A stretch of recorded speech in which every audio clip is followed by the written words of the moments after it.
Ladies and gentlemen, dear friends, let us continue. I welcome the Prime Minister of Republic of Croatia, Mr. Andrej Plenković, to our meeting today. He is accompanied by the State Secretary in charge of the relations with the European Parliament, Mrs. Nikolina Brnjac, and the State Secretary in charge of European Affairs in our ministry, Mrs. Andrea Metelko-Zgombic. So, Mr. Prime Minister, please take the floor.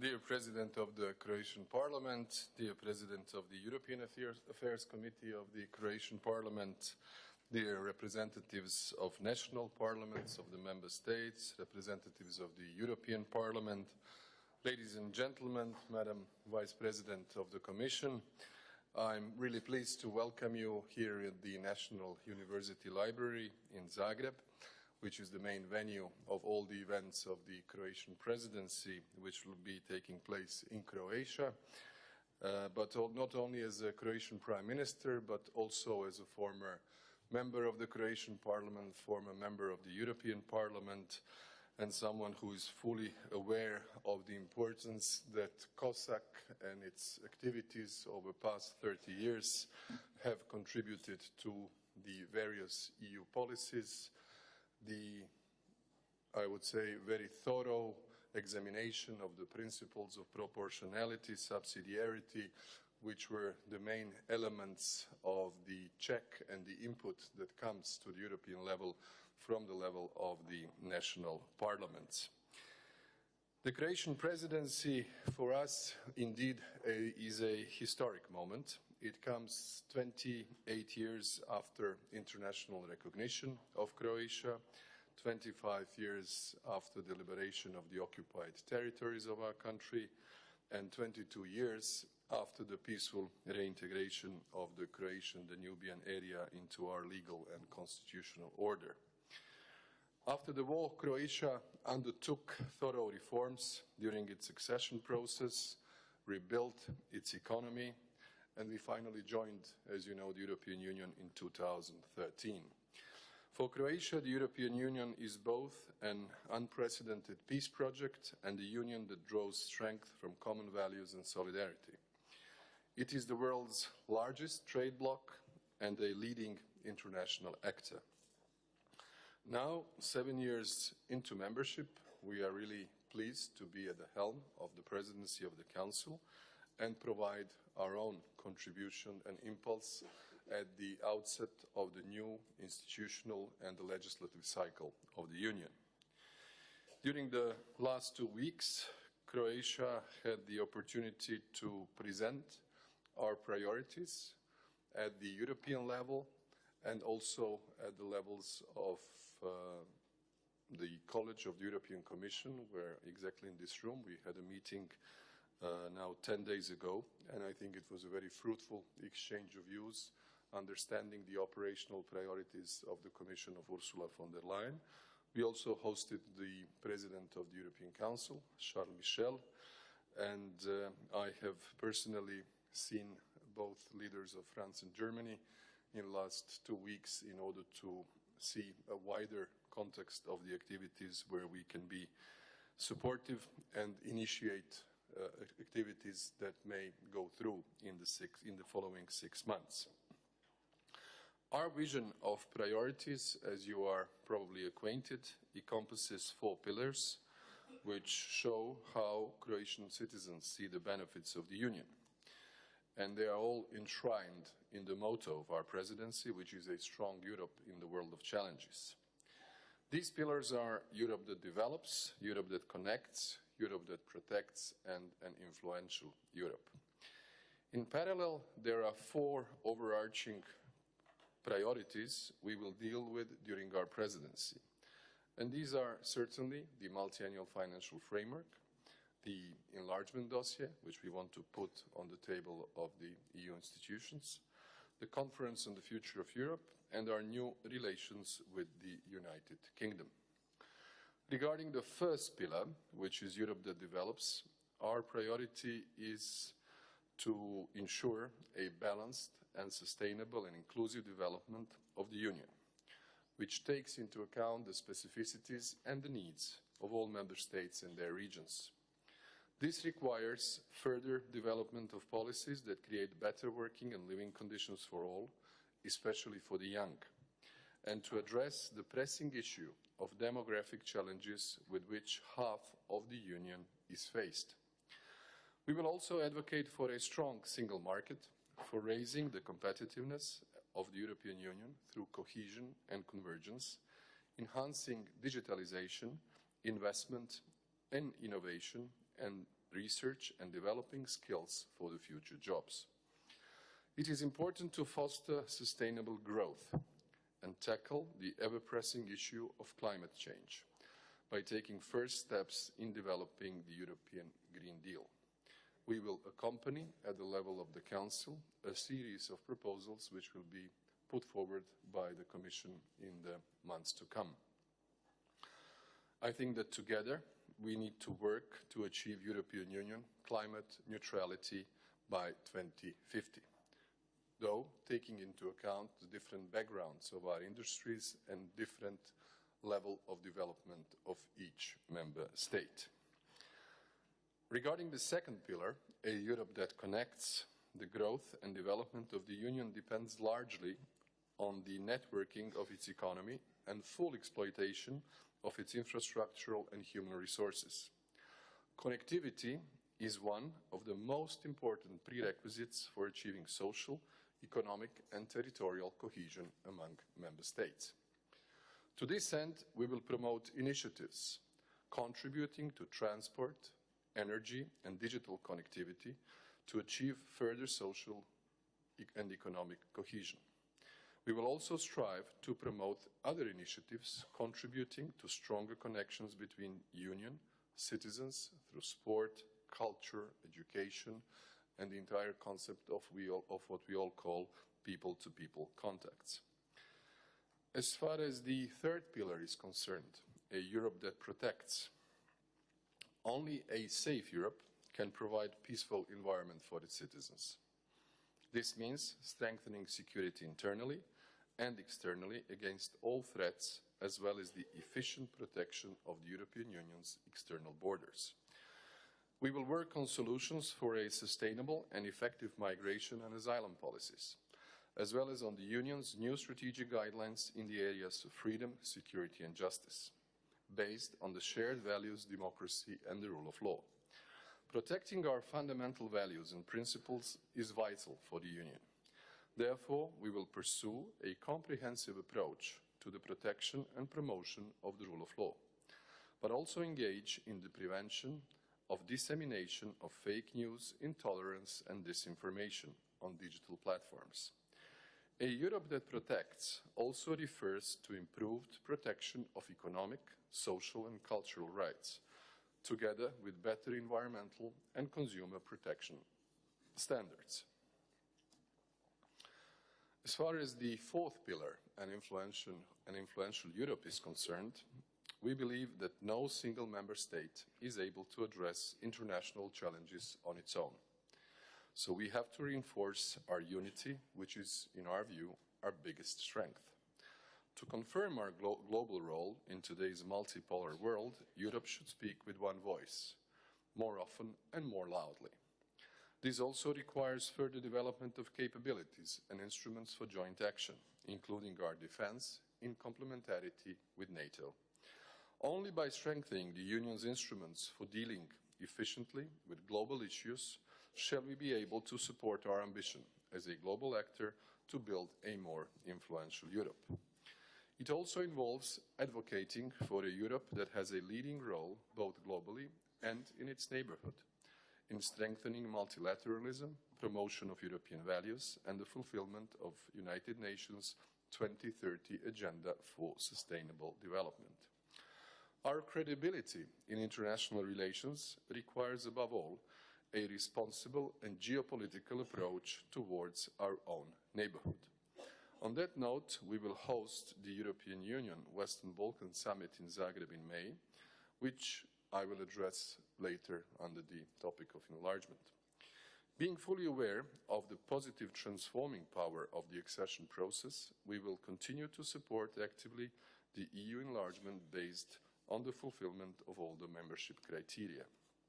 In close cooperation with the President of the European Council, we agreed to organize an Eastern Partnership Summit in Brussels in June, which is a signal to our neighbors in that part of Europe. As far as the other main and most, I would say, politically and mediatically attractive points, I would like to mention a few perspectives from Croatia. We need to build on the results of the Finnish presidency and undertake necessary efforts as far as the multi-annual financial framework is concerned. You are aware that the European Council in December mandated the President of the European Council, Charles Michel, to take forward the negotiations regarding the negotiating box, which we feel is good and positive because in this last year of the really complex negotiations, we need to have someone as neutral as possible to handle the final compromise. We will, as presidency, not only support him at the highest political level, but we shall do a maximum support at the level of the General Affairs Council, as we have done so far, as well as on the COREPER level, and also in the context of our relations with the European Parliament, because we need to get through, as you are aware, around 43 pieces of legislation, which actually makes the entire bulk of the multi-annual financial framework. We would like to have these negotiations finished on time, if possible during the Croatian presidency, because that would enable us all to start on time with the new operational programs. The experience tells us that whenever there is delay in the adoption of the MFF, we then suffer during the first years of the financial perspective when it comes to the national envelopes and the implementation. We feel that the next 7-year budget must retain its development-oriented and socially sensitive character. This will be best achieved not only through the financing of a treaty-based policies, which we call traditional policies, such as cohesion and agriculture, but also through ensuring resources for addressing the new challenges, especially climate, migration, digitalization, innovation, and other issues which are on the agenda and the horizon of the European Union. Therefore, the budget has to accompany the ambitions we put into the EU strategic agenda, which the Council adopted in June, as well as the program of the Commission, which was presented to the European Parliament. The completion of orderly withdrawal of United Kingdom and future relations. This is certainly an item that has been with the EU institutions almost like a saga for the last 3.5 years. We feel that the conditions are ripe to conclude, both technically and legally, everything that needs to be done by the 31st of January, whether it is at the level of the Council or the consent of the European Parliament, so that we have attained the first objective, and that was the orderly withdrawal of the United Kingdom from the Union. What we shall be working on, and we are already fully engaged, together with the Commission and other members of the Council, is the adoption of the negotiating framework for the future relations. You are aware that the transition period provides only 11 months for us and the UK to conclude the new contractual relations. It seems for the moment that the UK government doesn't seem to be willing to request a prolongation, which is due to be submitted, if there is one, by the end of June. If there is no such a request, then we need to negotiate a sensible and reasonable first contractual relation after the divorce.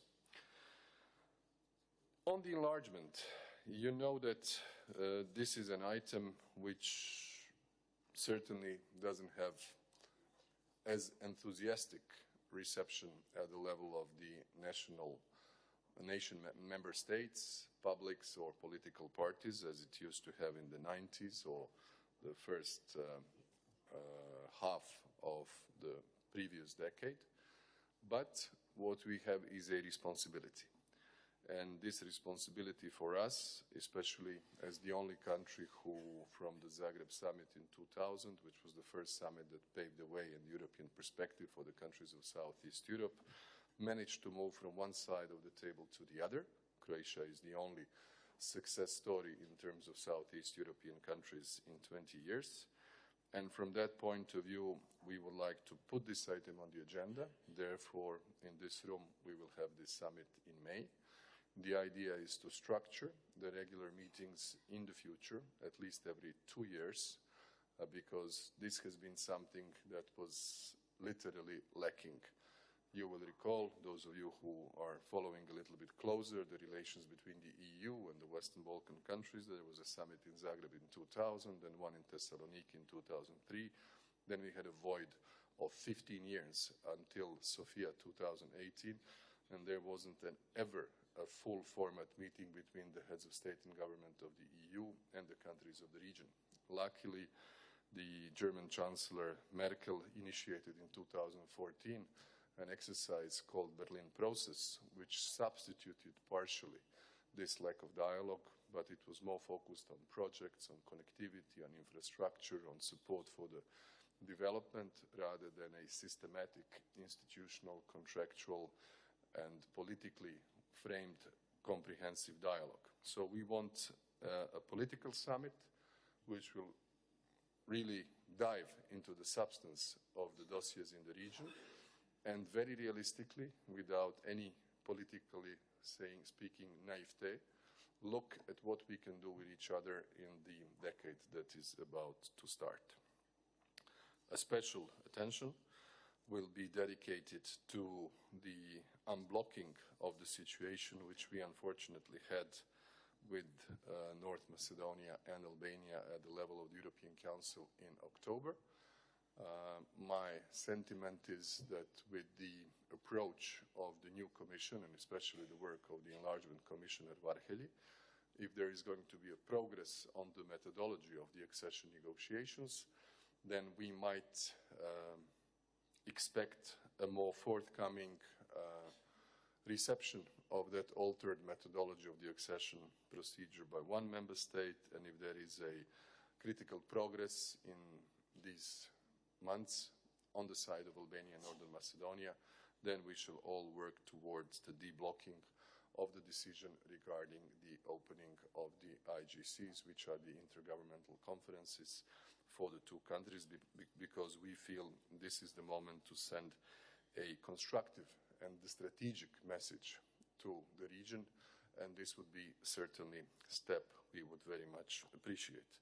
This doesn't mean that we would neglect other countries, such as Bosnia and Herzegovina, because they also have their due place in Europe, and we need to support their constructive reform efforts. The final item, which is politically very important, and this is where I imagine there will be a lot of input coming from the national parliaments, is the Conference on the Future of Europe. I understand that both Vice President of the European Parliament and Vice President of the European Commission, Madam McGuinness and Madam Šuica, will have a special panel on this. I think we need to use this inclusive process in the next 2.5 years, really to put on table all the issues we feel are either misunderstood or neglected, or should be more emphasized in the way that Europe is working today and the way that Europe is perceived today. Because I have said it also many times in the Croatian parliament, a certain amount of our citizens across Europe feels disconnected, feels excluded, feels discontent, and they articulate discontent in different manners. Some during the elections by supporting the protest political parties or protest groups that eventually evolve to the political parties, or articulate their dissatisfaction in other manners by demonstrations or all sorts of protests that we have faced across the European continent. I don't think we should use the Conference on the Future of Europe to substitute the debate that goes normally within the institutions. It has to be a substantive debate that will leave open the finalité of its conclusions, because we can't really be sure what will be the outcome in 2 years, 2.5 years from today. And therefore, Croatia would like to provide its own contribution also by addressing the so-called elephant in the room, which is the misunderstanding among the major political groups in Europe on what does the Spitzencandidate concept mean, because we can't walk into the 2024 European Parliament elections the way that we have walked into the 2019 European Parliament elections, creating entirely opposing expectations by different political groups and also perceptions of the different institutions. How should really be taken into account the result of the European Parliament elections. So these are the items which I felt are important at the beginning of our dialogue to be put forward. I really look forward for your questions, and I'm happy to answer any of your concerns. Thank you very much.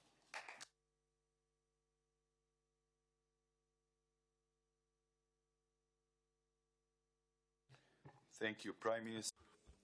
Grazie, Primo Ministro. E ora apriamo il dibattito sulle priorità della Presidenza croata. Abbiamo 18 richieste di parola pervenute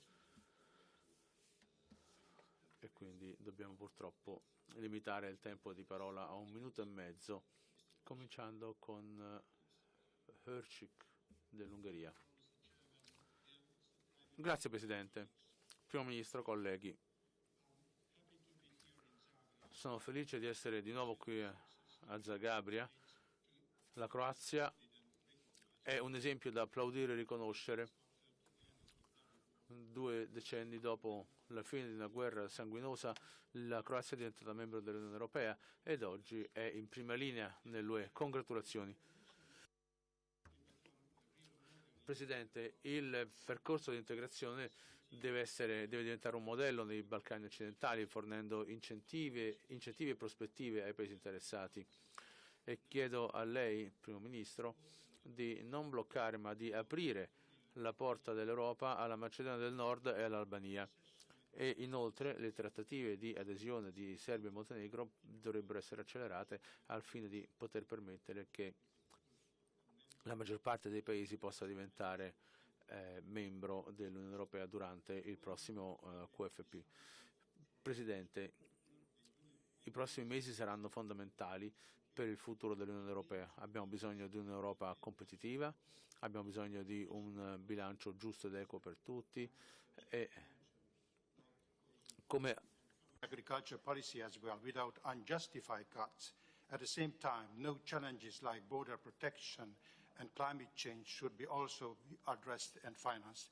I wish to stress that if the next financial framework is unanimously adopted, then we should start the work of the Conference of the Future of Europe. Last but not least, Mr. Chairman, I wish that the Croatian presidency will serve the interest and the security of the European citizens and will focus on key and common European projects, which forcing divisive issues like the introduction of qualified majority voting to certain policy areas of Article 7 procedure. Thank you very much. Thank you. I hope we can get the time to the main screen. And now Mr. Yves Kruchten from Luxembourg has the floor, please. Thank you very much.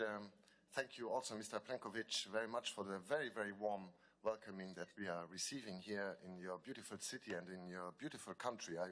I wish you and your government all the best for this presidency, which I am certain will be very successful, especially when I see the priorities you are putting forward. Namely one of them, a Europe that protects. Though we are receiving worrying reports on ill treatment of refugees at our external EU borders, also at the Croatian borders. Yes, we all want a Europe that protects, and yes, of course, we need to protect our borders, but we also need to protect refugees' rights, which are, in fact, human rights. So my questions to you would be, what is the Croatian government doing to improve the situation at its borders? Will there be, for instance, in-depth investigations? And secondly, what do you think can the European Union do to help all the countries with external borders who are facing this problem? Thank you. Mr. Kriegbaum has the floor. Vielen Dank, Herr Vorsitzender, Herr Premierminister, lieber Herr Plenković. Zunächst auch von unserer Seite ein herzliches Dankeschön dafür, dass wir hier in Ihrem wunderschönen Land sein dürfen, und auch vielen Dank für die Einladung gestern Abend. Ich möchte ausschließlich sprechen über die Konferenz zur Zukunft Europas und auch die Kolleginnen und Kollegen hier an dieser Stelle sensibilisieren. Wir sollten dieses Thema nicht unterschätzen. Was der Ausgangspunkt ist, dass wir über institutionelle Fragen der Europäischen Union uns Gedanken machen möchten, was am Ende sehr wohl in Vertragsänderungen resultieren kann, nicht muss, aber es gibt auch Änderungsmöglichkeiten, die nicht mit der Änderung der Verträge einhergehen müssen. Haben wir eine Übersetzung oder nicht? Weil hier Verwirrung auftaucht. Die Übersetzung, there's a translation or not? No, no translation. Then I wait one. Can you hear me now? I suppose that you can hear me now. There was a problem with the channels. No, it's okay. It's okay. You should hear me now. You should hear me now. Do you hear me now? Yes. You should hear me now. So once again, we have to be very sensitive. We have to know what we want if we change in the context of this conference on the future of Europe, and this could also lead to changes in the European treaties. But also there are possibilities to reorganize constitutional questions without having to change the treaties. So this conference is aiming very high. And there is one part that is particularly important for me. The national parliaments have to deal on an equal footing with the European Parliament. I'm saying that in your presence, Prime Minister Plenković, because the 28th of January, we will talk about this in the AFRR and in Coreper, because Mr. Ratman, as your Minister of Foreign Affairs, will talk about your position during the presidency. So we have to react quickly. We always have to think about participating 135 parliamentarians from the European Parliament, and from the national parliaments it will be 2 to 4 representatives for all 27 member states. That means, even with 4 participants from the countries, only 108 parliamentarians. We're not on equal footing there. But as parliamentarians, we want to participate. We want to participate also in the steering committee that will be established, because this is where the agenda is set. So I would like to really sensibilize you for this question, and it is not acceptable for us as national parliamentarians already in the participation of the steering committee. We only sit on the gallery. This is a role that we cannot accept as a national parliament. We cannot accept that. It will not work. We are the ones, I don't want to talk too long, we are the ones who have to put into practice the results, and we are responsible towards our citizens in our countries. So I would like to ask you to talk about it in a prominent way and to find a result. Thank you very much. And then we'll give the floor to the Prime Minister so that we have more interactive and real response to your questions. Thanks. Sehr geehrter Herr Vorsitzender, geschätzter Herr Ministerpräsident. Chairman, Prime Minister, colleagues, in the name of the Austrian delegation, I would also like to congratulate Croatia on the occasion of its presidency. I wish you much success in your work, and thank you very much as well for your hospitality that you have shown in an excellent way already yesterday evening. The Prime Minister and also the Speaker of the Parliament have talked about the enlargement process. It is a subject also that we have dealt with during the Austrian presidency. And I would like to underline once again that your efforts concerning negotiations with Albania and North Macedonia, and also Bosnia and Herzegovina and the entire region, we have to bear this in mind. We have to deal with this subject during the Western Balkan Conference in May. This will be one of the priorities of the Croatian presidency, and Austria would always support you. You have the floor. Andrej, please. Thank you very much, Domagoj. I will try to briefly address all the 4 comments and questions at the start of our dialogue regarding the comments of our Hungarian colleagues. As far as the budget is concerned, I couldn't agree more with you that the really a big question that is ahead of us is how to find a compromise between, I would say, 3 or even 4 diverging positions. We have now at least 5 member states who are the so-called net payers, big contributors. We all know that 10 countries are contributing for the 80% of the budget. Some of them are more conservative, some are more open. And they want a maximum of 1% of the GNI, which is really a maximalistic position going into the minimalistic volume, so to say. Then we have the position of the European Commission, which you remember from May of 2018, Juncker-Oettinger, which was going to the level of 1.114, trying to accompany the policies and the ambitions for the next 7 years without the UK in membership. Then you have the position of the so-called Friends of Cohesion, who are still in the developing, or I would say the catching up phase in terms of the average level of development compared to the most developed countries, where there is, of course, an insistence that, given the new challenges, that agriculture and cohesion should not suffer too much, at least not that much that the gap between those who are more developed and those who are catching up remains still as wide as it is today. And Croatia is this is a fully national hat on my head now at the moment, which is the last to join the European Union. Only one financial perspective needs at least 2 financial perspectives to say, now my country is not what it used to be in 2013, just as Hungary can say that you are not in 2020 what you used to be in 2004. And then we have the ambition also of the European Parliament. European Parliament says if we want to really achieve something, we need a budget that would go as far as the 1.3% of the GNI, which is something that doesn't seem to be really finding a lot of understanding among most of the member states. And then we have this report of the Finnish presidency, which tried to do almost a mathematical division, but with which no one was pleased. So what will be happening now is that Charles Michel will undertake those so-called bilateral Sherpa dialogue and negotiations, which are happening this week and next week, last week and this week. And then we will see after the estimation of where we stand when the conditions will be ripe to convene further dialogue at the highest level. I think we all need to find a compromise, do it on time as far as possible. I'm not guaranteeing that it will be done during our presidency. We are ready to really do a maximum effort that it happens. But what will happen in the end will really depend on the insistence of some of the countries within the blocks that I have described until the last minute. Because the methodology of the last-minute Christmas gifts is something very well known. There are many people who are very skillful in attaining what they want at the end of the exercise. So this is where we stand today. When it comes to the Article 7, extremely delicate process, but envisaged by the treaties. We have now 2 countries under the 2 different frames of this exercise.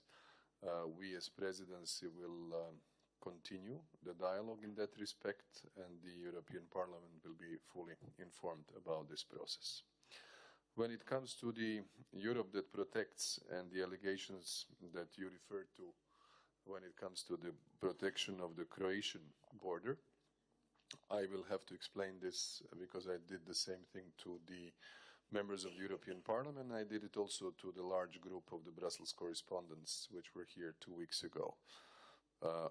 Allegations, if they are stated, are investigated fully. There were several disciplinary procedures against the members of the Croatian border police. What you need to understand that unlike some other European Union member states who have erected either physical barriers at their borders, for instance, our northern border even though we are members of the Union, there is a physical border between Croatia and Hungary. Our western border, Slovenian, there is a barbed wire, 22 kilometers from where you sit now, barbed wire. We did not opt for the barricades and the barbed wires, especially vis-à-vis Bosnia and Herzegovina. You might not know, but Croatia's external border is actually longer, if you look at the map of Europe, than the Russian-Finnish border. Might be surprising. You wouldn't say it at first if you look at the map, but our external border is 1,351 kilometers long. We have some natural borders, which is the river of Danube in Slavonia, and the river of Sava, dividing Croatia and Bosnia and Herzegovina in the north. But what is the critical issue? The critical issue is the mountainous area, sparsely populated on our side, between the northwestern peak of Bosnia and Herzegovina going all the way to south towards Dubrovnik, because everybody who enters the region of Southeast Europe on the Eastern Mediterranean and the Western Balkans route is through many skillful activities of the human traffickers and those who support them, channeled to the peak of the northwestern Bosnia and Herzegovina, which is 120 kilometers from where we are today. I was there at this point, which is near a city called Bihać in the northwestern Bosnia and Herzegovina. And basically what was on the agenda is almost a creation of an informal hotspot. And we have said very clearly, we will not allow the newest member state without barbed wires and barricades to become an informal hotspot. This is not our policy. This is something which is unacceptable for all of us, and it would not be neither accepted nor condoned by the Croatian public. Therefore, we have trained 6,500 police officers. We have actually the largest border police in Europe today, largest border police in Europe today, not only proportionally, but largest, very important to understand. We have absorbed 271 million euros from the moment we joined, 120 million from the Schengen facility, and then another 151 million from the security and the migration funds, in order to equip them, train them, technically have overviews from helicopters to cameras, thermovision, etc. And we will protect the Croatian borders from illegal migration. We will not direct by barbed wires, especially not because of the very important relationship with Bosnia and Herzegovina. We are, when you look at the map, we are sort of directed towards each other. We can't do that. Politically, it would be really senseless to do it. And moreover, since the Croats are constituent people in Bosnia and Herzegovina, my government, I'm not sure what someone else might do, but my government will never erect a barricade between Croats and Croats. Simply a no-go. It will not happen, for sure. At the same time, we will investigate any allegations, sanction them if they are proved, and approach the issue of refugees and migrants. In this case, what we have been informed, these are migrants. You have a situation where most of the people who are there are men between 20 and 35, more than 90%. This is not a family fleeing a war. This is a very well-organized and orchestrated movement of people which they are not interested in Croatia. They want to come to you. They want to go to whether it would be Luxembourg, whether it would be Germany, Austria, France, or whatever. They are not interested in us. I can see that. We know it. They have, thanks to the digitalization of the world, a very good map and navigation where they want to go. So we will behave in the highest standards, investigate if there were any misuse of the authorities of the police and sanction them. But at the same time, we cannot allow what happened in 2015 and 16, because that had an unprecedented effect. I always say it in the context of the debate on the conference on the future of Europe. After the Berlin Wall, so meaning in the last 30 years, there wasn't any other event that has had such an impact on the political architecture of our continent in each member state as much as did the refugees and the migratory crisis had. More than the Western Mediterranean route, more than the Central Mediterranean route, because this is the only land route. And therefore, I reiterate, an arrangement with Turkey needs to be found. Without that arrangement, we will have difficulties. We will have difficulties. The last point, on the approach of the inclusion of the members of national parliaments into the Conference on the Future of Europe in all aspects, we are absolutely open. As far as I'm concerned, I have no problem with also the steering board, but we will see what the Council will take as a position. We are now coordinating and receiving responses that we asked at the level of COREPER, all the member states. I think the idea of a conference on the future of Europe means the inclusion of the national level. Who is better, I would say, better expected than the national members of parliaments to articulate what people think on the European project than basically you? I don't think there is anyone else. So we as a Croatia are open. Let's find a modality that we can all be adequately represented from the start. But this will be more concretely debated by Merid and Dubravka. On the Western Balkans, the item which you mentioned, we were very realistic when it comes to which summit to pick up. When I was rather a young diplomat and a lawyer, then one professor told me you should always write and speak on something that you know. Don't write on something that is second-hand for you. You will not bring much added value. So if there is one part of the world where we feel we have a specialized expertise, we know the developments, we know the past, we know what are the expectations, this is the region of our neighborhood. And we want to, therefore, give an input to have a referential summit in May and try to deblock processes, because it's very simple. If we are reticent, slow, reserved, undetermined, other actors, they will not sleep.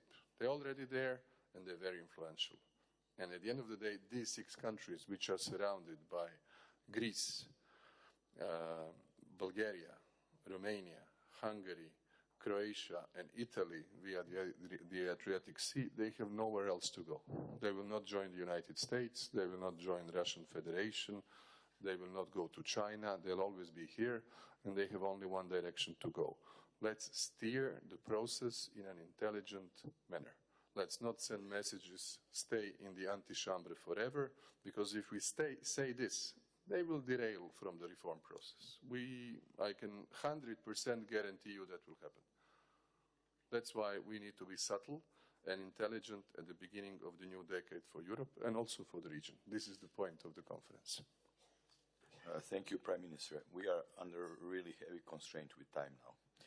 And please, thank you, but also I hate to do that, but we need to, so that everybody comes to say something or ask the question to the Prime Minister, we need to limit time to the 60 seconds. I'm sorry about that. So now, Madam Berlinguieri, please, the floor is yours. Grazie, Presidente. Thank you very much, Chairman. Mr. Prime Minister, first of all, good luck for your commitment during the Croatian presidency of the Council, which is taking place at in a very complex time for the European Union. We must rise to new challenges. Our responsibility is in question. We must use all our imagination to find new solutions in order to forge a changing world. This is a very important also moment at international geopolitical level, given the tensions in the Middle East. And surely, at this time, Italy will provide its support in order to make this presidency of the Council of the European Union a successful one in all the chapters that we are faced. Now, some considerations. First of all, I believe it is essential to have ambitious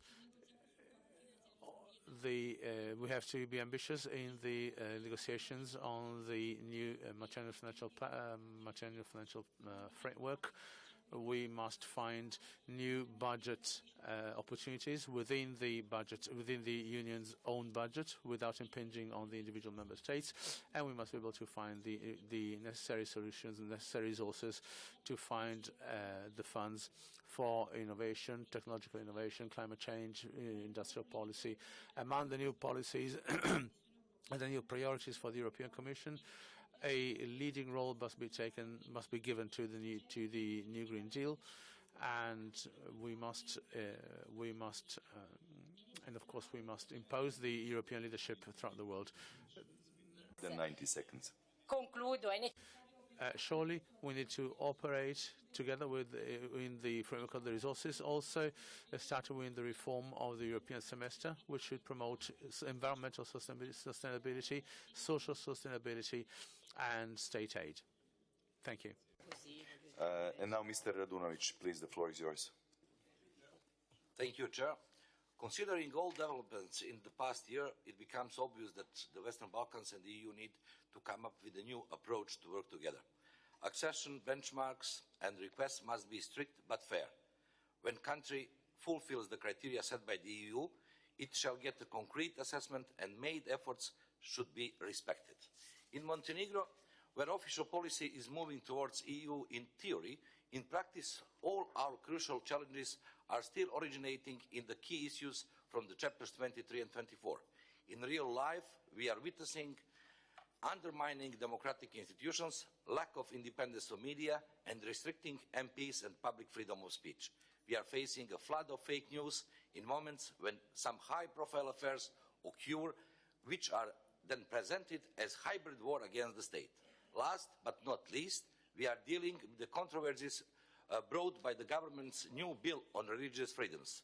New law envisages that the state can declare the church land a state-owned land, as in the communism era. Tens of thousands of citizens are protesting every night, and the largest opposition group in the parliament that has been opposing to the adoption of the law has been arrested just before the voting in the parliament. I'm hoping that during the Croatian presidency, EU member states will be well informed on our inner challenges, and that the new accession methodology currently discussed by the EU will provide us with better tools to deal with these obstacles that slow down the reform process in Montenegro. Thank you. Now, Mr. Johnny. Thank you very much. I would like to thank the Croatian friends for placing EU enlargement at the top of their priorities. We also believe that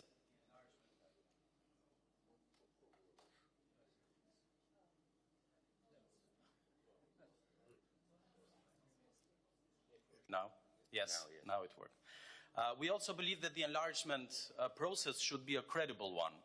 But, dear friends, representing Albania, one of the two candidate countries that are at the top of the agenda, allow me to express to you in a very humble way that this process for some of us has been anything but credible over the past few years, and especially during the last year.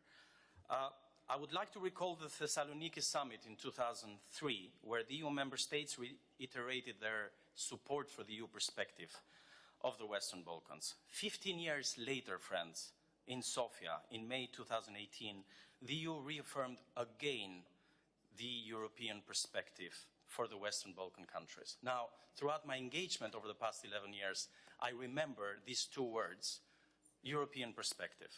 Now, with the sad departure of the UK, a firm supporter of enlargement, we feel that the EU is at a crossroads for its own future. And I believe that the enlargement towards the Western Balkans is a key component of this future of the European Union. The reason being is that some EU member states have failed to acknowledge the strategic and security importance of Southeast Europe, where the countries of the Western Balkans are key components in terms of stability, foreign influences, migration, and organized crime routes. Dear colleagues, it is very simple.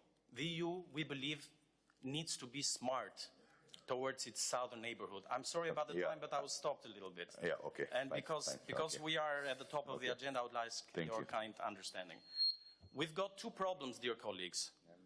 On a regional front, a vacuum is being left by the slamming of the door during the last year on our faces, with the incomprehensible no by the European Union. Russia is there, ready to move into the region. You need to take that into account during the Croatian presidency.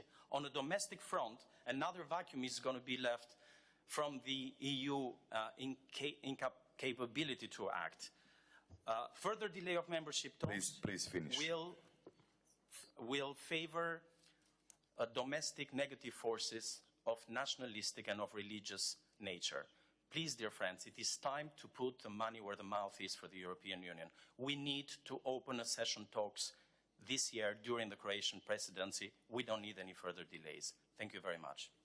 Thank you. We couldn't agree more. And now, Mr. Mushoy, I hope I Yes. pronounced well. Thank you, Mr. Chairman. Good morning, all of you.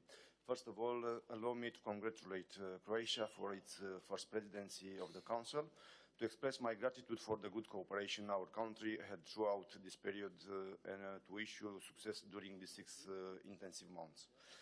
Concerning the Croatian priority, a special importance should be attached to the way the cohesion policy and the common agricultural policy are reflected in the agreement on the next European budget in terms of financial allocation and implementation criteria. Secondly, we welcome the objective of the Croatian presidency to better explore the possibility of synergy between the macro-regional strategy and the EU cohesion policy, representing continuity of the efforts of the Romanian presidency of the EU Council and the Romanian presidency of the EU strategy for the Danube region.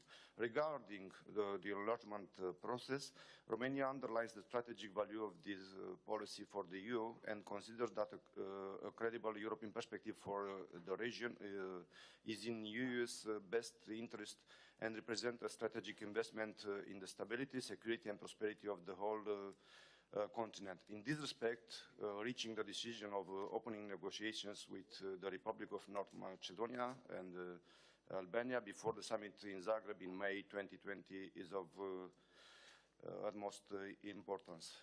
Thank you for the floor. Thank you. And now Mr. Alimi. Hvala.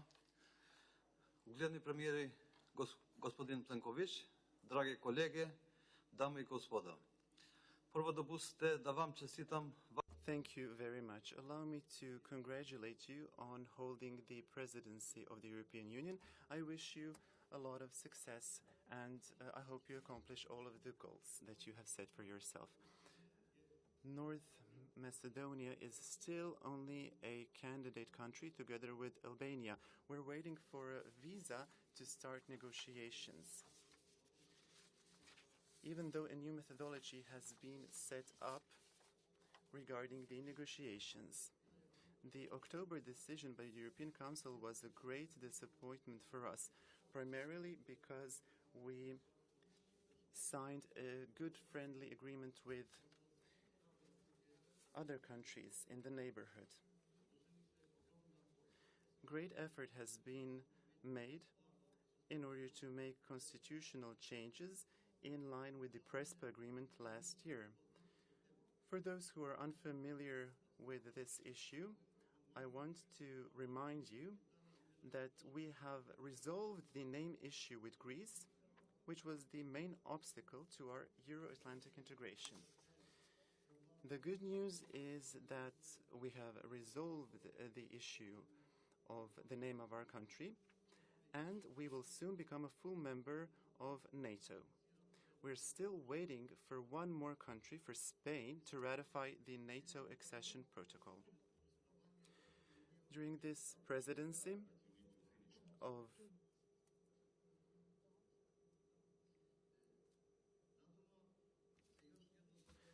we also hope to have one more good piece of news for the negotiations to begin. I want to thank Prime Minister Plenković, who expressed readiness to support the European aspirations of the Western Balkan countries under the Croatian presidency. Thank you. Thank you very much. And now Mr. Klich, and then we turn back to the Prime Minister, whom I also kindly ask to shorten. So please, Mr. Klich.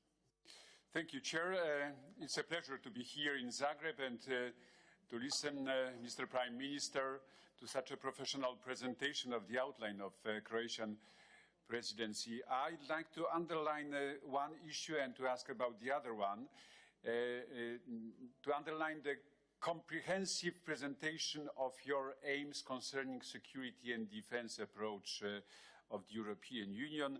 It's a value. It's a great value.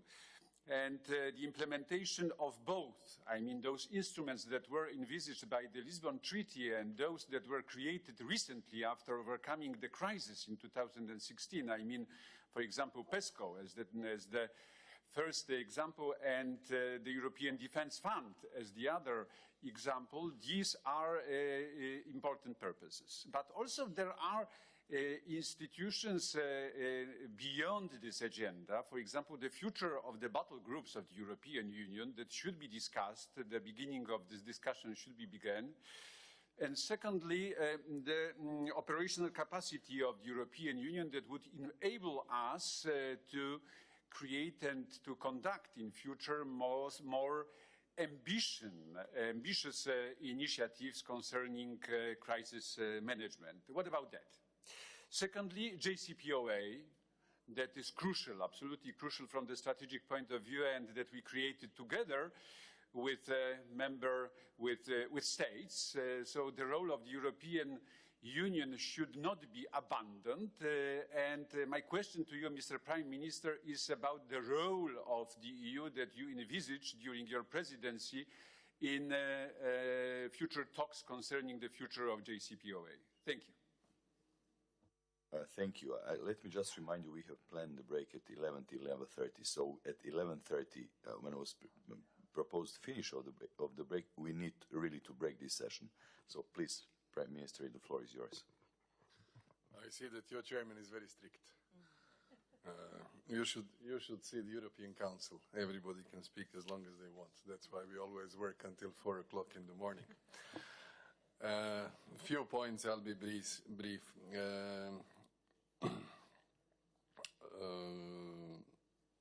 The first question was coming from Italy, I think, and I would just like to say that I visited Prime Minister Conte at the end of December. We went through all the possible activities that we can attain in next 6 months. I think we agree very much in terms of understanding that if we are to embark on the new own resources for the budget, it needs to be done in a manner that will not look as the increase of taxes to our own citizens. This is a concern of many heads of state and government. Nobody has something in principle against the own resources strengthening, but if the timing is as such that you will get the frame, okay, before the national elections we'll pay more taxes for Europe, then everybody all of a sudden becomes a little bit reserved. This is the critical point. It needs to be done in an intelligent manner. And I agree with you, the new challenges, whether it's innovation, whether it's science, whether it's environment, we will do our best to make a good equilibrium of priorities. On the Montenegrin, Albanian, and the North Macedonian items, you all touched the Western Balkans and the enlargement. What I can tell you is that in Croatia you have a friend and you have someone who understands what is at stake. Therefore, all of our activities and positions prior to the presidency, but also during, will be steered in a positive direction when it comes to your, I would say, accession or association process in a way that is sensible, steered, and does not create greater reservations. But everybody, as we did, needs to do his or her own homework. The times of looking at the criteria flexibly or leniently are gone. The openness of Europe that existed in the 90s will never happen again. What you will have now is carefully crafted, looked after enlargement and accession process where every single little part of any chapter or any political conditionality will be under the loop and magnified to the extent which those who are members now did not perhaps see when they were joining. That in particular goes to our understanding of what North Macedonia has done by tackling the issue of identity, changing the name, changing the constitution, and now being put to wait, least to say it's anything but fair. When it comes to the issues in Montenegro, we understand what is happening, following closely. I don't see this issue has been really much publicized across Europe. The problems are not as big so as to attain the attention. So keep the problems down. That would be my advice, and focus on the chapters where you're doing pretty well. When it comes to Romania, I fully agree with you. Macro-regional strategies, amongst them the Danubian strategy, very important for us. We had an excellent cooperation in the context of the trio of the presidency, and we will be also, as a country chairing the Danube strategy, very much keen to strengthen this cooperation from Schwarzwald to the Black Sea. When it comes to the Polish suggestion on defense, you have seen that we have a very well elaborated part on security and defense in our priorities. I think that the European Defense Fund should not be the one that will receive, I would say, a marginal attention in the next MFF. Strengthening European defense is a tendency of last 20 years, and it is our position that we need to do it and continue, because Europe will only be understood as influential if it's strong also in defense terms. Having the context where one permanent member of the Security Council, nuclear power, and the world champion of the free trade is leaving us, that is a reason more to do extra on defense cooperation, including the battle groups. And when it comes to the JCPOA, this is certainly an area where the three big countries had the lead. You see now the differences between the position of the United States and the leading countries of the EU, but we need to embark on a new process where the IAEA inspectors will be able to continue their work and monitor whether there is anything concerning when it comes to the Iranian nuclear program. This is what we will try to help and support, but the lead in this exercise, as you know, is more in the heads of Mr. Borrell than the rotating presidency of the Council. Thank you. Thank you, Prime Minister. Now, unfortunately, you had to say bye to our Speaker of the Parliament, Mr. Jandrokovic. Thank you, Gordon, for joining us.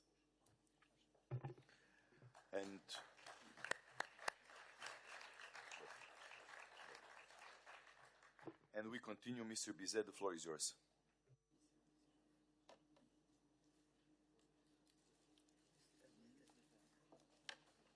Merci, Monsieur le Président.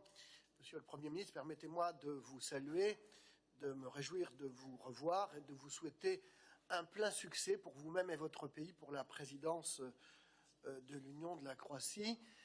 Nous sommes dans une conjoncture particulière puisque nous regrettons tous le départ de nos amis britanniques, mais désormais il faut regarder, je dirais, vers l'avenir. Želim vam mnogo uspjeha tijekom vašeg predsjedanja.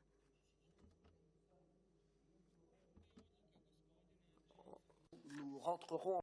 I don't know if the decision by Mr. Johnson will be a successful one, but whatever happens, I need to emphasize one more thing. Currently, globally, something very important is happening: the rise of artificial intelligence. The European Union has decided to allocate 20 million euro in the MFF to this issue, because of the increasing role of the USA and China, which spend the same amount of money every year for AI. Also, there is the digitalization of our economies. We need to work on this aspect, and I do hope that the Senate proposal, as well as the relevant resolution pertaining to different projects, significant projects for our economies, which would make it possible for us to act despite of the competition agency, which is very strict. We need to keep track with what other countries are doing on other continents. There are direct foreign investments, and I think that we need to pay more attention to this topic. If we focus only on the future by taking into account old, outdated policies,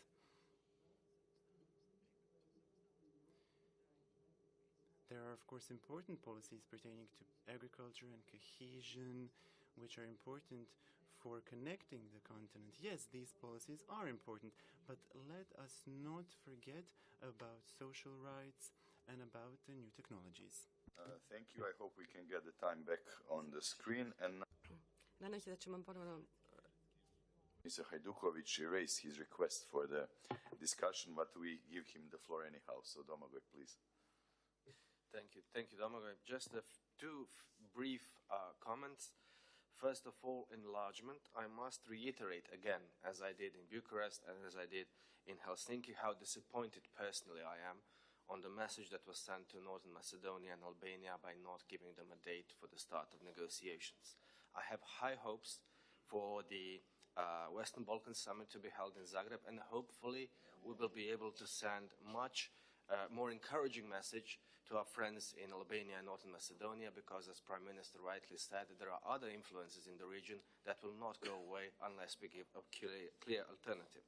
Also, when debating the conference on the future of the European Union, at the Troika meeting yesterday, we had a question of migration also come up, both internal and external, and I feel, and I will talk about it in depth in the next session, we need to include Council of Europe as well, especially because we have a special representative on migration and refugees, and also in the framework of the Parliamentary Assembly we have a committee on migration. So I think that to hear the views of Council of Europe would also be worthwhile. Thank you. Thank you, Domagoj. Mr. Martinović, you have the floor. Zahvaljujem puno, predsjedavajući. Dozvolite mi da izrazim veliko I thank you. I would like to express my deepest satisfaction and gratitude by what we have heard from Croatia today, that Croatia, not only that is on a declaratory level for our support with regard to the Chapter 4 and Chapter C, we are very grateful for that. Our expectations from Croatia during presidency is that Montenegro opens the last chapter, chapter number 8, which is the last chapter within the negotiating process, and we should fulfill the last benchmarks required for the internal closing of all the negotiating chapters. We would also like to encourage other candidate countries that they make progress, that they advance in this process. We honestly hope that reforms will be conducted and that Montenegro will fulfill all the criteria and nothing will be done retroactively.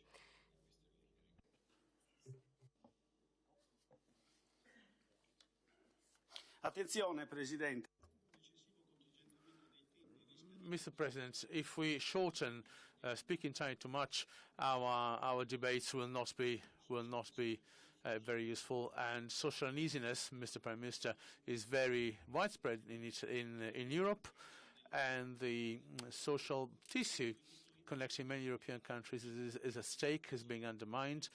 And I may also say that we need to specify better the resources that are to be used to mitigate the situation of insularity. And Article 174 of the treaty is very clear on this point, but on island regions it is still not being implemented. Then, on the Green New Deal, I would like to reiterate, Mr.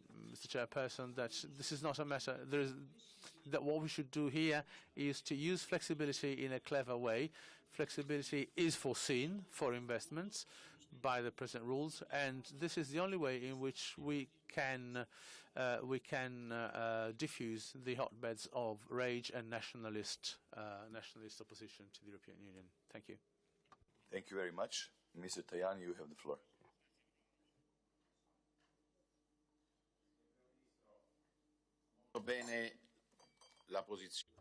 Thank you very much. I agree with what was said in the Balkans. It is important to have a neighborhood policy enabling Europe to ensure stability in an area, in a part of our continent where there are so many candidate countries. We cannot leave that region to external influences because it is against our own interests.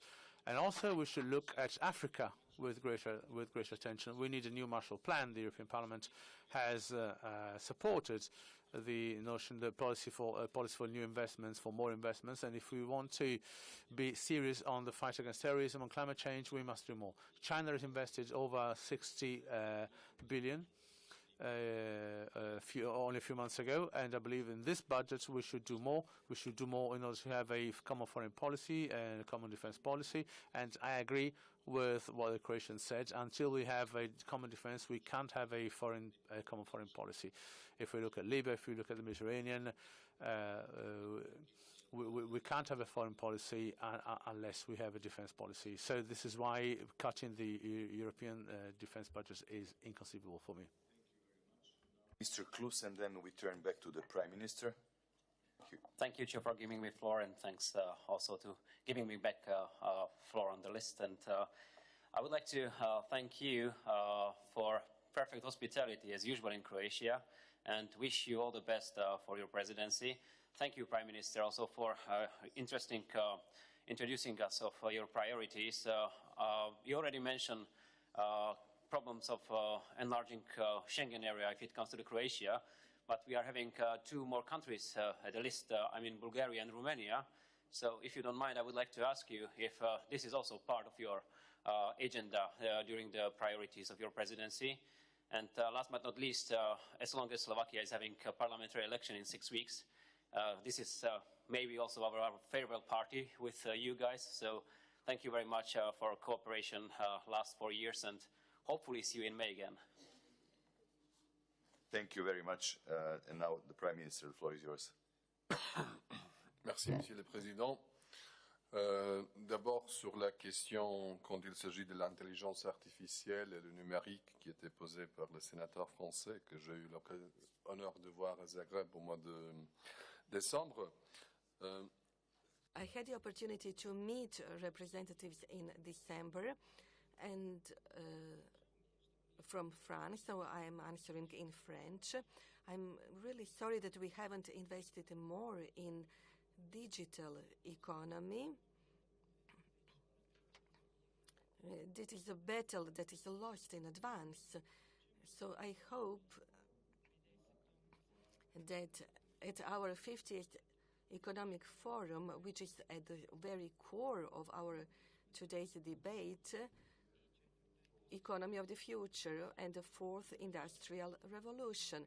This is something which sets budgetary requirements, European budget, but also investment in the private sector. So to that end, I have a lot of French proposals of Mr. Breton, Commissioner, who in this area has a lot of experience, wide experience, different experience, and he can enrich this debate about investments.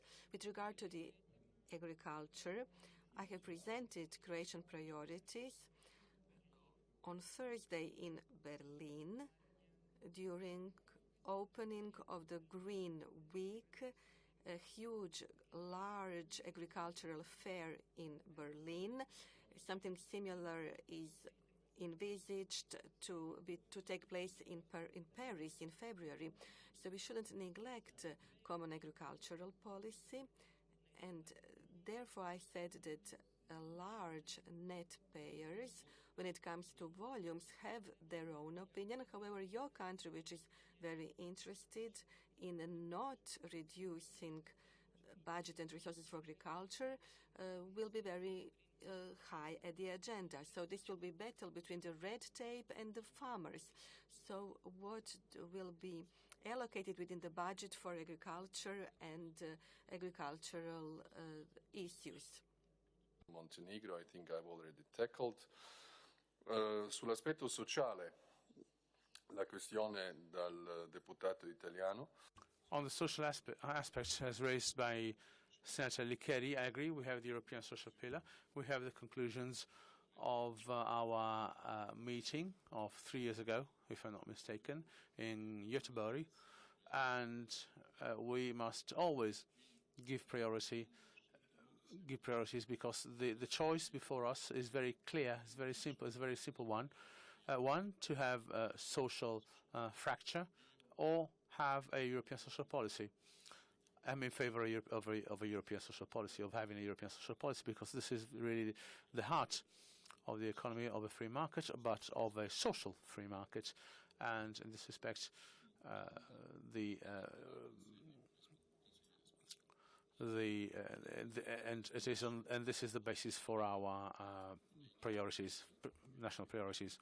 Ahead of us, we are, when it comes to the actual legal situation, now in the same position, meaning there was a clear green light from the Commission for all three of us. The last decision of Juncker's Commission back in October, Commissioner Avramopoulos, was further confirmed by Ursula von der Leyen's Commission because she actually submitted all of those papers to the Council.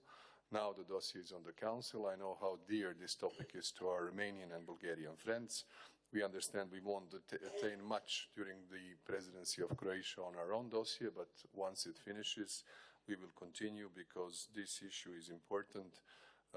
I would say Schengen, as we want to join, is not the Schengen that we have now. We have to be very clear, and there are three considerations. One is how to tackle further the legislative package when it comes to the Dublin regulation and everything that has to do with the burden sharing on the ramifications of the earlier refugee and migratory crisis, and also the clear rules for the future. We all need to move a little bit in order to attain a sustainable consensus, because as the things are now, we will not move very far. So Schengen does not depend only on our own merits, but depends on the wider context. So Dublin, getting back to the usual Schengen, strengthening the external border, and in our view, very strong view, we must solve the illegal migration, one, at the source if possible, or at least to alleviate it, and second is to protect the entry points on the EU's territory. It's very difficult to deal with the hotspots once you break the initial external border. And this is key. After that, we have difficulties. We don't want a repetition of 2015-16.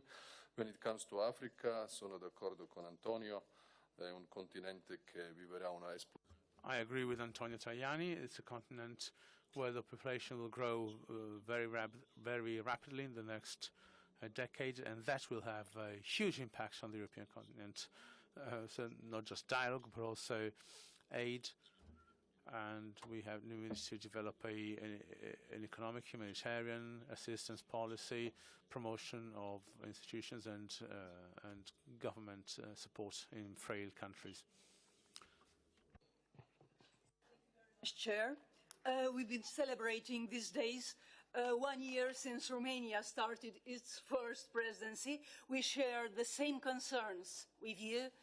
Croatian priorities are more or less our own priorities, and we hope to continue cooperation, especially working together for keeping high on the European agenda the old challenges not yet answered appropriately, in spite of the new challenges we cannot deny. I mean, achieving cohesion, reducing inequalities, and supporting financially and through appropriate regulation these goals. Secondly, I like to draw attention that the means for achieving the common goals have to be carefully chosen. Completing internal market became a goal in itself, or all of us are aware now that single market could boost European economy, but in the same time deepening social and territorial inequalities.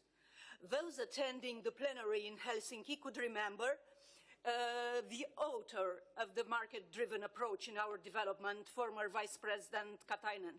Yes, he told us when asked, when the capital market completed, capital flows from poorer to richer countries in the same manner as brain drain and hand drain occurred by now. And this is good. Good for some countries, but bad for the others. So, different realities need different solutions for contributing with their entire capacity to our common future. Those behind, as our countries, need support for reducing gap and as they actually expected when opening their markets. Thank you. Thank you. For starters, it would be great to have a direct flight from Zagreb to Bucharest. Yeah. Yes. Madame Tilay, the floor is Merci, yours. Monsieur le Président. Monsieur le Premier ministre, félicitations tout d'abord pour vos compétences linguistiques qui sont impressionnantes. J'aimerais bien mettre un petit focus sur le cadre financier pluriannuel, une tâche très importante qui attend la présidence. I just would like to say something about multi-annual financial framework. It is very important that we have hierarchy, that we establish determined hierarchy within priorities in order to be able to tackle them, to address them by a certain sequence of orders. When it comes to communication and multi-annual financial framework, this is also very important whether we mention absolute or net relative amounts. Thank you very much.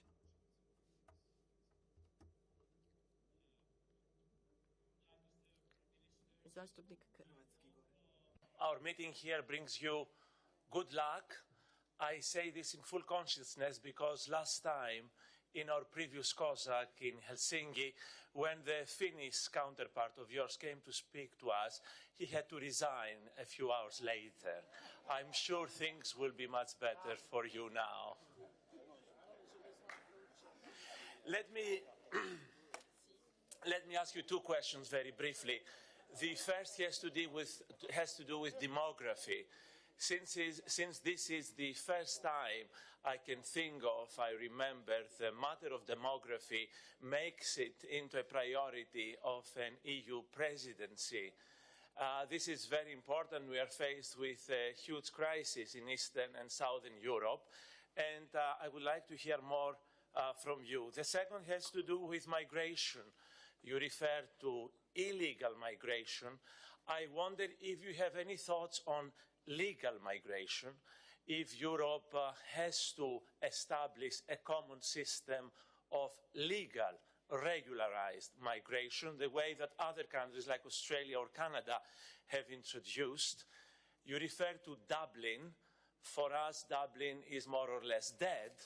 I wonder, this is the second sub-question, if Geneva and the Geneva Convention for the Protection of Refugees is going the Dublin way. And because we tend to... Please, Dimitris, if you could finish, yeah. To make circles, since Geneva outlaws pushbacks, and since Geneva gives the right to everybody to come to Europe and file for asylum, and as a result abuse the system of refugee protection, I wonder if there is in the back of your mind some thoughts about adapting Geneva to the new conditions today. Thank you. Thank you. Mr. Pecek, the floor is yours. Thank you. Dear Chair, dear Prime Minister, dear colleagues, special thanks on the beginning to all the organizers for this opening meeting. As Slovenian presidency in 2021 is approaching, the drafts of our program priorities have started to take shape, and I'm happy to say that they include issues that are also on Croatian agenda.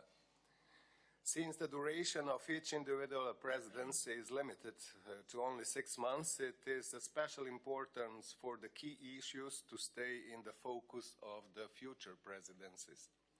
This goes not only for the obvious legislative dossiers and matters, but even more for those who may not be in the procedure yet.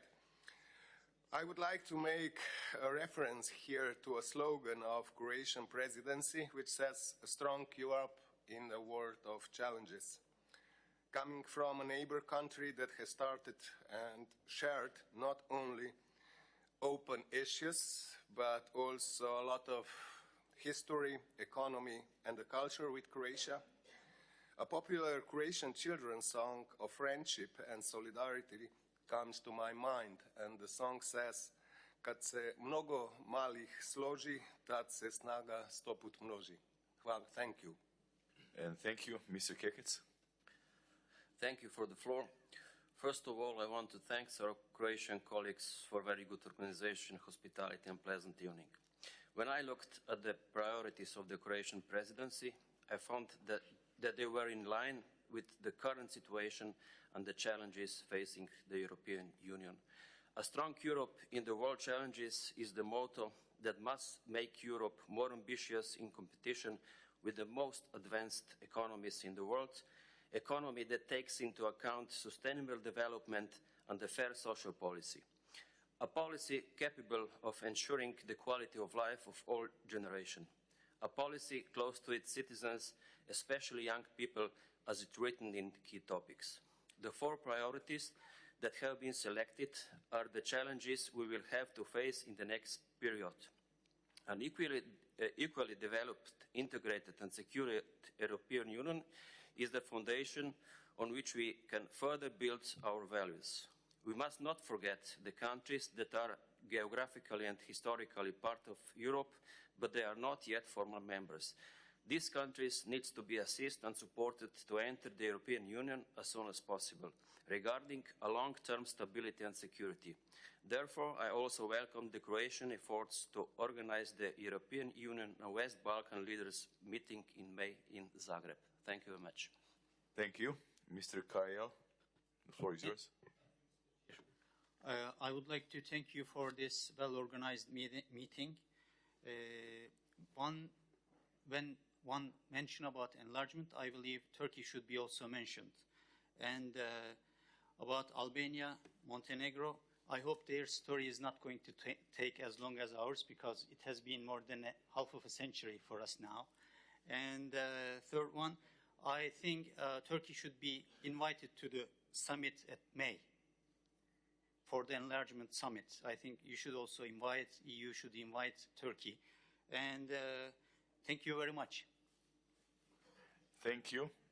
Mr. Shormas. Ja za početak želim da se zahvalim Hrvatskom saboru. I would like to thank the Croatian Parliament for their hospitality.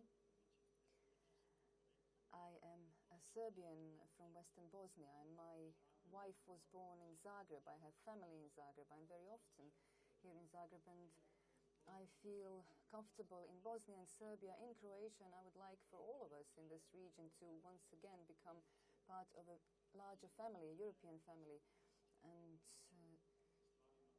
to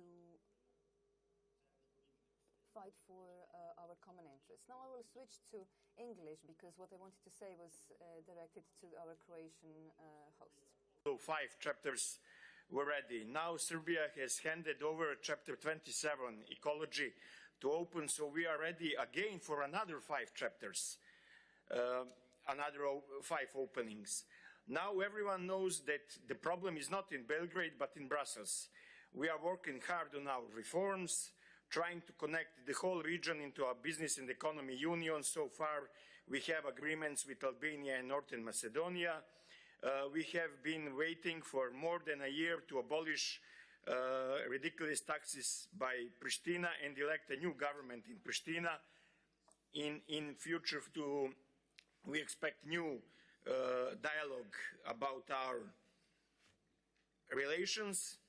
Dear colleagues, time is that you make it clear when Serbia can expect full membership. We have to plan our development, to plan our future based on the real situation inside the EU. Thank you. Thank you. And now, Mr. Altunialdis, you have the floor. I'd like to congratulate Croatia for her presidency and wish you all the best and success.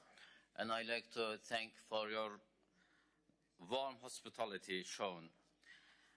Dear Chair and members of COSAC, we appreciate the willingness of the new EU leadership to engage with Turkey at an early stage, and hope that this would be reflected in the entirety of Turkey-EU relations in concrete terms. Against all odds, accession to the EU still remains in our strategic priority. Unfortunately, political and artificial blockages on our accession negotiations negatively affects our cooperation and reform agenda. EU should display a credible anchorship towards Turkey, as it does towards other candidates. Our expectation is to implement 18 March agreement in its entirety, progress on our accession negotiations first, and the second one is starting the modernization of the customs union, and the third one, support our efforts on visa liberalization. Our first priority is to visa liberalization, and recently, a presidential decree has been issued for all the governmental institutions to speed up the domestic efforts in meeting the remaining 6 benchmarks, and we will continue our efforts in this perspective. Mr. President or Prime Minister, do you think we will have some concrete progress on these items for your presidency term? Thank you for your attention. Thank you. And the final debate today, Madam McGuinness, please, Merit, you have the floor. Thank you. Thank you, Prime Minister. It's an honour to share a platform with you. I have a question, because you mentioned how late into the night you have to speak as the leaders come together. And I've spoken to former leaders of the European Union who say that really there is not sufficient time given to the European because of the pressures at national level. And I think those pressures have intensified. I'd value your comments. Secondly, on migration, coming from a country, Ireland, that has suffered migratory flows outside, I think it's clear that strong economies are what keep people in their home countries. And in our own case, we were able, through recovery, to bring people back. But it is an important point on the agenda. And my third point to Mr. Karidas, who said Dublin is more or less dead. Let me clarify that Dublin is very much alive, but I do support your contention that the Dublin regulation certainly needs severe amendment. So I'm happy to clarify that. Thank you. Thank you. And now, Prime Minister. I agree that Dublin is alive, very nice city. And I hope we will not follow suit of the experience you had in Finland, but you never know. Few points. On the cohesion, the item raised by our Romanian colleague, I think we share the views. I will not reiterate that much more, because I know what it means to our country, especially when the 80% of the public investments actually come from the absorption of the EU funds on the cohesion and the competitiveness, and it's certainly a leverage for the national development. So for countries like yours or mine, we understand what it means. When it comes to the multi-annual financial framework and the approach, we feel that the overall level of the GNI, whether it's 1% or 1.14 or 1.3, given the economic strength of Europe, actually we are talking about very little differences, which when they are turned in billions of euros are a lot. But when you look the entire economic power, I think that what we need to find is a sustainable, long-term way of financing the European Union. We have been perennially trapped into the exercise of the net contributors and the net beneficiaries, and this debate has somehow been toxic for the relations among member states and for the general public. If we will always go to the summits in Brussels and say, what did we achieve, how did we manage to circumvent others or to trick them or something like that, and win a little national sentence paragraph for the budgetary line, then cohesiveness and the unity is a little bit in the second row. And this is the essence. So those who are more developed certainly have shown and extended the solidarity, because if there is one word that explains the European Union, it's the solidarity. If there is no solidarity, there is no common agricultural policy. If there is no solidarity, there is no cohesion policy.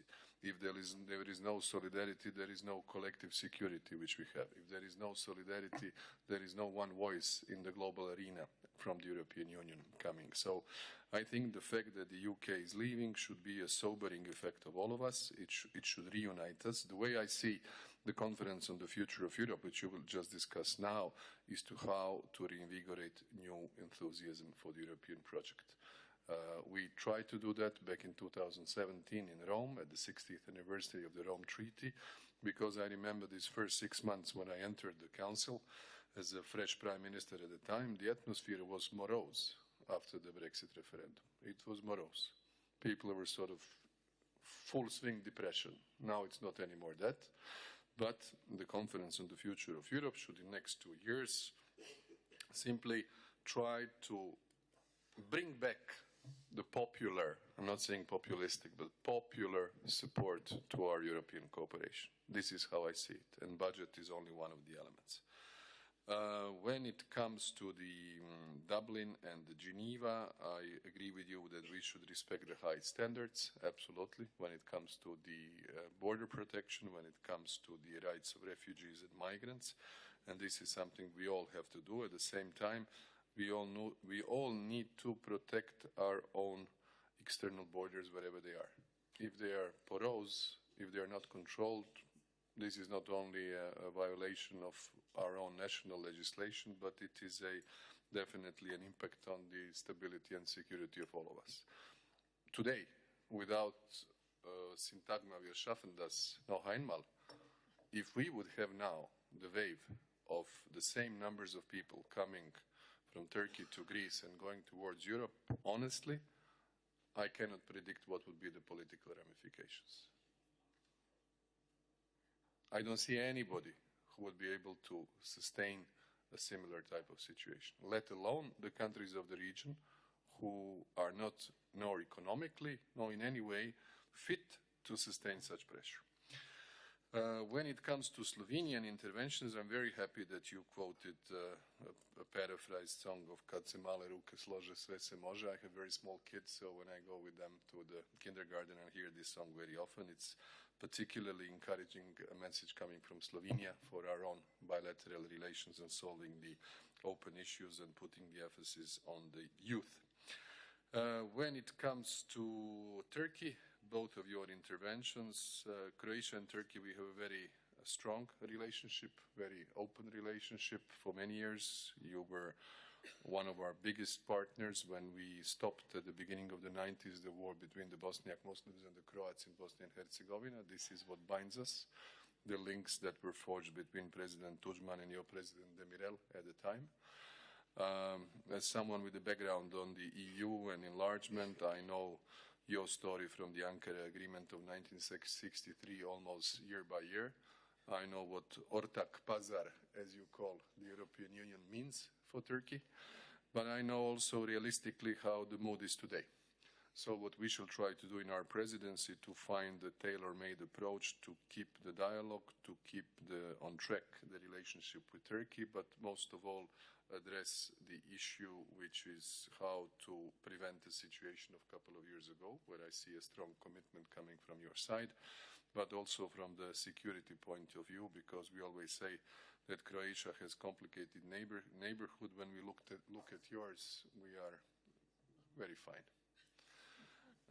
So on the European Parliament message, when it comes to what we can do together, I agree with you, Meirid. The European Parliament has a strong role. I've seen it last week. This is still a parliament almost in the election mode. It's a fragmented parliament. It's not the same, the parliament, the two compositions I had the privilege to participate in. It reflects these changes that are happening in Europe. So therefore, Conference on the Future of Europe should tackle the heart of the problem that we have. And this is, do we really understand each other very well? And how can we use the EU policies to address the discontents which do exist? We must not ignore them. On the contrary, we should talk about them and find solutions, because otherwise the concept of many political forces going back more forcefully to a purely, I wouldn't say isolationist, but almost a nation-state agenda will be stronger, and the reflex that existed of European cooperation will be weaker. And we feel that. There are some countries which belong to the group of those who are the co-group of Europe, where the European reflex is not really the first one, or not even maybe the second one. And that is something we can all sense. So we should get back a little bit in the right order of setting the priorities of our cooperation. That's why this new decade should be almost, I don't want to be pretentious, a new start, but certainly an exercise for the reinvigoration on the achievements of what we have done. So this is the way we see it, we approach it, and maybe a newcomer can sometimes look naive, but still attain a step in the right direction. Thank you very much for this dialogue. I really appreciated it. Thank you.